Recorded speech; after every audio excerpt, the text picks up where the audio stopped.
Hello' সকলোকে নমস্কাৰ। মোৰ নতুন এটা ভিডিঅ'লৈ স্বাগতম জনালোঁ। আশা কৰোঁ সকলো ভালে আছে। মই এই বছৰত আমৰ আচাৰ বনোৱা নাছিলোঁ। আজি বজাৰৰ পৰা আম কিনি আনিলোঁ। ভাবিলোঁ আচাৰ বনাওঁ আৰু আপোনালোকৰ লগতো শ্বেয়াৰ কৰোঁ। যিহেতু মই আচাৰ বনাই খুব ভাল পাওঁ, অকল আমৰেই নহয় সকলো আচাৰেই বনাওঁ। এতিয়া মই আমখিনি ভালদৰে ধুই শুকুৱাই ল'লোঁ। এতিয়া মই কাটি লওঁ আমখিনি। গোটেই আমবোৰ মই কাটি ল'লোঁ দীঘলীয়াকৈ। আমৰ আচাৰ দীঘলীয়াকৈ কাটিলে ভাল লাগে খাবলৈ, নহয় জানো? গোটেইখিনি কাটি ল'লোঁ। এতিয়া মই এইখিনি নিমখ দি থৈ দিম। এটা ৰাতিৰ কাৰণে থ'ব পাৰি, দুটা ৰাতিৰ কাৰণে থ'ব পাৰি, কিন্তু নিমখ যথেষ্ট দিব লাগে ইয়াত। নিমখখিনি দি ইয়াৰ পানীটো ওলাবলৈ, মানে তেতিয়া আচাৰ মানে এবছৰ নালাগে, 2 বছৰ থ'লেও বেয়া হৈ নাযায়। এনেকৈ নিমখ দি যদি আচাৰ থোৱা হয় তেতিয়া বেয়া হৈ নাযায়। এইখিনি গোটেইখিনি সানি মেলি মৰ্ণিঙত চাম, যদি হেৰিটো আমটো কোমল হয়, মানে ইয়াৰ ডিলটো যদি বুঢ়া নহয় তেতিয়া সোনকালে কোমল হৈ যায়, আৰু যদি বুঢ়া হয় তেতিয়া অকণমান টাইম লাগে কোমল হ'বলৈ, তেতিয়া 2টা নিশাৰ কাৰণে ভিজাই থ'ব লাগে। এতিয়া মই আজি এইখিনি নিমখত দি কাইলৈ চাম। যদি কোমল হয় তেতিয়াহ'লে ৰ'দত দিম, যদি নহয় 2টা নিশাৰ কাৰণে মই নিমখত এনেকৈ থ'ম। আৰু মই এটা প্লাষ্টিকৰ পাত্ৰত থৈছোঁ এইখিনি, কিয়নো চিলভাৰ বা ষ্টীলৰ পাত্ৰত থ'লে মানে এইটো ফুটা ফুটা হৈ যায়, বগা হৈ যায় যিহেতু, সেইটো কাৰণে প্লাষ্টিকৰ ডাব্বাত ৰাখিছোঁ। প্লাষ্টিকৰ এইটো ৰাখি মই এইটো ঢাকি থ'ম ধুনীয়াকৈ এটা নিশাৰ কাৰণে। মৰ্ণিঙত চাম, যদি কোমল হয় তেতিয়াহে মই এইখিনি ৰ'দত দিম, নহ'লে মানে 2টা নিশা থৈ দিম। আমখিনি আজি এটা নিশাত ইমানকৈ পানী ওলাই ল'লে, এইখিনি যথেষ্ট কোমল হৈ গ'ল, সেইকাৰণে আৰু এনিশা ভিজাই নথওঁ। আজিয়ে মই ৰ'দত দি দিম এইখিনি। এতিয়া এইখিনি পানীখিনি পেলাই মই মেলি দিম এতিয়া ৰ'দত। গোটেইখিনি পানী নিয়ৰ কৰি ল'লোঁ। এতিয়া ইয়াত অকণমান হালধি দি দিম, বেছি নিদিব, অকণমান হালধি দি ৰ'দত দিব লাগে, তেতিয়া পোকবোৰ নপৰে, মানে সেইটো কাৰণে হালধি দিলে ৰ'দত দিব লাগে। হালধি দি বেছি দি নিদিওঁ, অকণমান মিক্স কৰিকৈ এতিয়া ডলাখনতে মই কাগজ পাৰি লৈছোঁ, আৰু মেলোঁতে সদায় ওপৰলৈ কৰি মেলিব লাগে এনেকৈ। এইখিনি মই এনেদৰে ভালদৰে মেলি ল'লোঁ।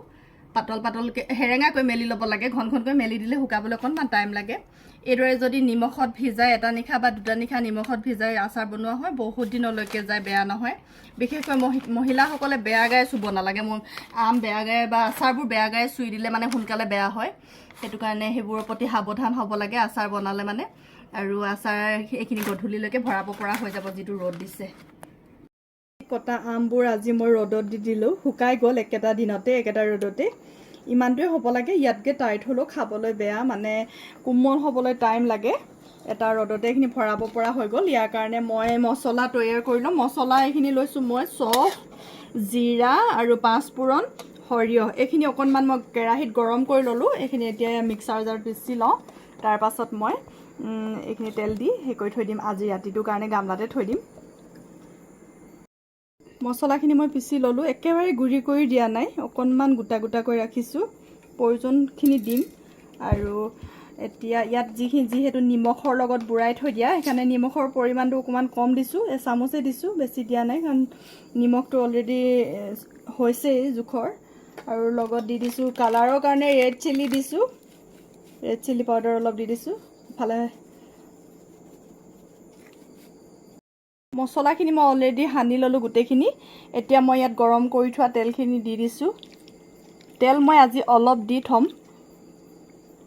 তেলখিনি দি এইখিনি সানি মেলি গামলাটোত আজি নিশাৰ কাৰণে থৈ দিম। তেলৰ লগতো আচাৰৰ ভাল বেয়া কথা আছে। তেল ভাল ব্যৱহাৰ কৰিলে আচাৰৰ গোন্ধবোৰ বৰ ধুনীয়া আহে। খাটি সৰিয়হৰ তেল হ'লে বেছি ভাল হয়। মই বেছিভাগ ময়ূৰ তেল ব্যৱহাৰ কৰোঁ আচাৰত, সেইটো খুব ধুনীয়া গোন্ধ এটা আহে। এনেকৈ আজি মই থৈ দিম গামলাটোতে, কাইলৈ মানে ভৰাই দিম বটলত। কালাৰটো ধুনীয়া দেখিছে, নহয় জানো? আজি নিশাৰ কাৰণে মই গামলাতে থৈ দিম এইখিনি। ভালদৰে তেলখিনি সোমাই লওক। তেল কাইলৈ আকৌ অলপ দি মেলি তেল বৈয়ামত ভৰাই দিম। আগতে গাঁৱত বহুত আম, বগৰী আচাৰ বনাওঁ, এতিয়া আকৌ কিনিব লাগে। 4 কেজি আমত ইমানখিনি হ'ল। বজাৰৰ পৰা কিনি আনিছিলোঁ এইখিনি 4 কেজি আম, কেঁচা আম 4 কেজি, শুকুৱাই মেলি ইমানখিনি হ'লগৈ। আৰু গোটেই নিশা গামলাটোত থৈ মেলি এতিয়া বৈয়ামত ভৰাই দিম। এনেদৰে আচাৰ বনাবলৈ মোক মানুহজনে শিকাইছিলে, নিমখত দি আচাৰ বনাবলৈ। নিমখত দি থ'লে মানে বছৰ বেয়া নহয়। আগতে নৰ্মেলি কাটো, বইল কৰোঁ আৰু ভৰাই দিওঁ। এতিয়া আকৌ বইল নকৰাকৈ নিমখত দি থৈ লওঁ, তেতিয়া তাৰ পানীটো ওলাই যায়, সেইকাৰণে বছৰ বছৰ থাকে। মোৰ ওচৰত যিমান আচাৰ থাকিলেও বেয়া নহয় সোনকালে। এনেদৰে বনাই খাব, ভাল লাগিব আৰু দিন যাব, বেয়া নহয় সততে। এতিয়া মই বৈয়ামত ভৰাই লওঁ। বৈয়ামত ভৰাই দিলোঁ মই। এতিয়া দেখিবলৈ কিমান ধুনীয়া দেখিছে কালাৰটো। জলকীয়া আছিলে, শুকান জলকীয়া ঘৰৰ, তাও দি দিছোঁ কেইটামান জ্বলা হ'বলৈ বুলি। বনাই খাব এনেদৰে। Bye bye.